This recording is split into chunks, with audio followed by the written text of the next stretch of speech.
దీపాల పండుగ అయిన దీపావళి రోజున మహాలక్ష్మి పూజను జరుపుకోవడానికి ఓ విశిష్టత ఉంది. దుర్వాస మహర్షి శాపం వల్ల దేవేంద్రుడు తన సంపదలను కోల్పోతాడు. దిక్కుతోచని స్థితిలో శ్రీ మహావిష్ణువు సలహా మేరకు ఇంద్రుడు శ్రీ మహాలక్ష్మిని పూజిస్తాడు. లక్ష్మీదేవి అనుగ్రహంతో ఇంద్రుడు తిరిగి తన సంపదలను పొందుతాడు. ఈ సంఘటన జరిగిందే దీపావళి పండుగ రోజున. అందుకే ఈ రోజున మహాలక్ష్మిని పూజిస్తే మనకు కూడా సర్వసంపదలు చేకూరుతాయని పురాణాలు చెబుతున్నాయి. పూర్వం దుర్వాస మహర్షి దేవేంద్రుని ఆతిథ్యానికి సంతసించి అత్యంత మహిమాన్వితమైన పవిత్రమైన హారాన్ని ప్రసాదించారు. ఈ హారం దైవత్వాన్ని సూచించేది. అయితే ఇంద్రుడు దాని విలువను గుర్తించక తిరస్కార భావంతో ఆ హారాన్ని తన ఏనుగు అయిన ఐరావతం మెడలో వేశాడు. ఐరావతం ఆ హారాన్ని తన కాలితో తొక్కివేసింది. ఈ సంఘటన చూసిన దుర్వాస మహర్షి తీవ్ర ఆగ్రహంతో ఇంద్రుడిని శపిస్తాడు.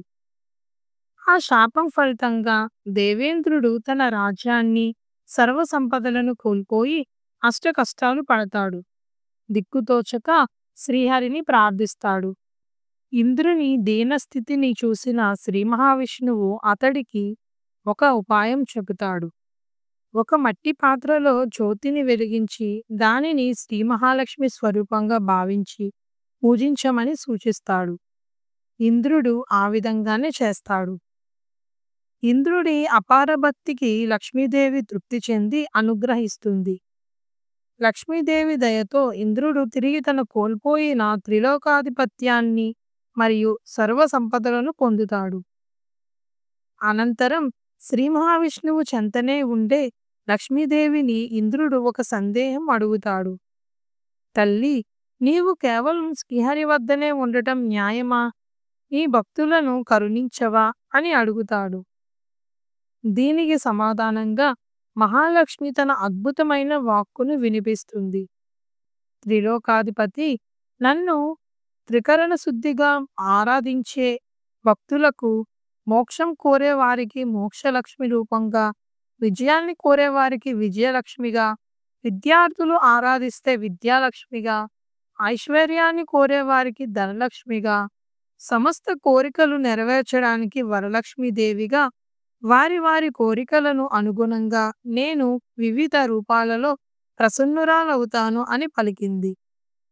అందుచేతనే ఈ దీపాల పండుగ రోజున మహాలక్ష్మీదేవిని భక్తి శ్రద్ధలతో పూజించిన వారికి సమస్త సంపదలు, విజయాలు, అభిష్టాలు సిద్ధిస్తాయని మన పురాణాలు స్పష్టంగా చెబుతున్నాయి. అసుర నాశనానికి, ధర్మ ప్రతిష్టాపనకు గుర్తుగా జరుపుకునే ఈ అమావాస్య పర్వదినంలో వెలుగులు విరజిమ్మే దీపాలక్ష్మిని పూజించడం సర్వశుభాలను ప్రసాదిస్తుంది. ఉత్తర భారతదేశంలో ముఖ్యంగా వ్యాపారులు ఈ రోజును కొత్త సంవత్సరారంభంగా భావిస్తారు. ఆ రోజు లక్ష్మీదేవిని పూజించి కొత్త ఖాతా పుస్తకాలను ప్రారంభించడం వారి సాంప్రదాయం. ఈ విధంగా దీపావళి పండుగ భక్తి, సంపద, వెలుగు మరియు ధర్మం కలిగిన అపూర్వ ఉత్సవం. ప్రతి ఇంటిలోనూ వెలుగులు విరజిమ్మే ఈ పండుగ మన జీవితంలోనూ వెలుగులు నింపాలని మనసారా కోరుకుందాం. ఈ వీడియో మీకు నచ్చినట్లయితే లైక్ చేయండి. మీ అభిప్రాయాలను మాకు కమెంట్స్లో తెలియజేయండి. ఇంకా మరిన్ని పవిత్ర పురాణ కథల కోసం మా ఛానల్ని వెంటనే సబ్స్క్రైబ్ చేసుకోండి. Thank you.